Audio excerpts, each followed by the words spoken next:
व्यासनगर पौराध्यक्ष विरुद्ध में अनास्था प्रस्ताव प्रसंग भाग्य परीक्षा रे हारिगले संगीता पिंगुआ।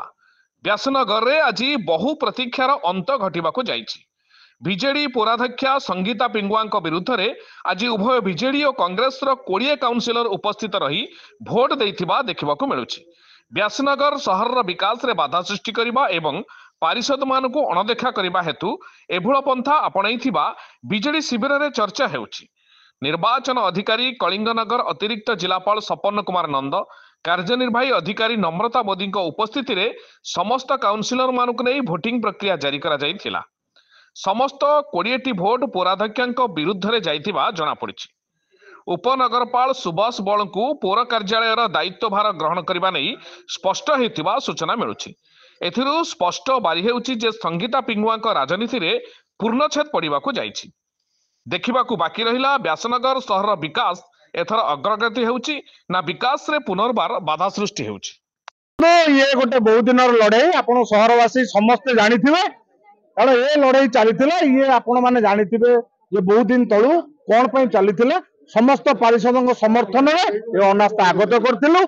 आज थिला अनास्थार वोटिंग डेट, जो थे कि आम सहित 20 पारिषद आसथिले हॉल भितर को। समस्त अनास्था सपक्ष में 20 रु 20 वोटिंग करी आज अनास्था को समर्थन करचंदी। ये व्यासनगर सहर 26टी वार्ड को नहीं गठित। 26 जन भितर आज 20 जन काउंसिलर आम सहित थिले।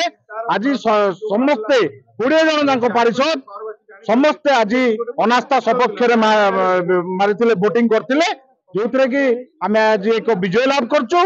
आमर जो संकल्प रे आमे पहुंचीचु एवं आगामी दिन में किपरि एक नुआ भविष्य नुआ व्यासनगर तोड़बू ये आम प्रतिश्रुति दौचु। निश्चित भाव में आगामी दिन में एक सुंदर परिवेश गढ़ू एवं व्यासनगर को गढ़ी तोड़ार निश्चय शुभकामना। मार्च 6 तारीख आम जिलापाल अनास्था दाखल कर संगीता पिंगुआ जो चेयरपर्सन थे विरोध में से डेट देते एप्रिल 2 तारीख। आज वोटिंग डेट थिला। आज 20 जन काउंसिलर आम सामिल होइतिलु वोटिंग रे। आ 20 जन अनास्था सपक्ष भी वोटिंग करछन। सेमिति किछि नाही। आमर काउंसिलर जय होइछि। काउंसिलर विकास क्षेत्र में आमर चेयरपर्सन बाधक सृष्टि करथिले, जहा फल रे अनास्था दाखल होइतिला।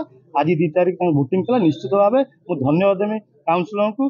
तांको विकास रे बाधा हला तबे निश्चित एकाठी हेले सेतु आज आमर सत्यर जय होइछि एवं जो धर्मर जय होइछि। जो बाइट देइथिले 2 दिन तले सब सत्य न सब मिथ्या कहिथिले। मु सहरवासी के आपण माध्यम रे मु अनुरोध करमी जो माने जहा जानि नांती सत्य जानि नांती से लोकन प्रति न कहतु। आम काउंसिलर भाई माने बंधु मान को पचारंतु सत्य कोन। आमे 3 वर्ष ला जो कष्ट पाइथिनु आज तार विजय होइछि।